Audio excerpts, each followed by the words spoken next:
revealing the cross-section view of Murata's ECAS series capacitors. ECAS series capacitors offer the low ESR and high capacitance of aluminum electrolytic capacitors in addition to high bending resistance. Let's look at the structure of this series of capacitors to unravel the secret behind these features. The ECAS series consists of capacitors made of multiple layers of aluminum foil, the electrode material used for the capacitors. 1. Electrical specifications. An aluminum oxide film, which serves as the dielectric, coats the surface of the aluminum foil that serves as the anode. Therefore, the temperature or application of DC voltage creates nearly no change in the capacitance, allowing for designs using the standard values. The aluminum foil used in the multilayered part of the ECAS series capacitors have an uneven surface. This uneven surface increases the electrode surface area to produce a higher capacitance. The cathode consists of conductive polymer, carbon, and silver. Multiple sheets of this aluminum foil component with this anode and cathode construction are stacked. The ESRs and capacitors connected in parallel produce a low ESR and high capacitance in the ECAS series capacitors.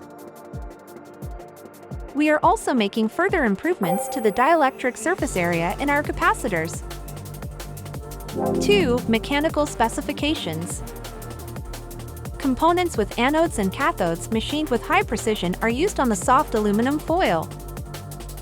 This construction accounts for the short circuit resistance between the inner electrodes in ECAS series aluminum electrolytic capacitors.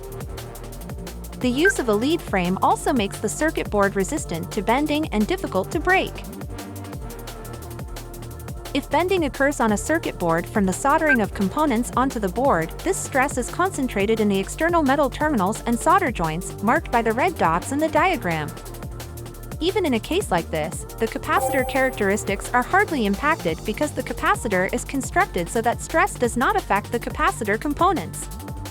This construction makes ECAS series capacitors more resistant to bending than MLCCs. 3. Usage examples. ECAS series capacitors facilitate the stable supply of power to CPUs, GPUs, and FPGAs which require high currents. Mounting ECAS series capacitors around a processor that requires high currents, such as an accelerator or server processor, helps stabilize processor operation. We hope you consider using Murata's low ESR, high capacitance, and high bending resistance ECAS series capacitors.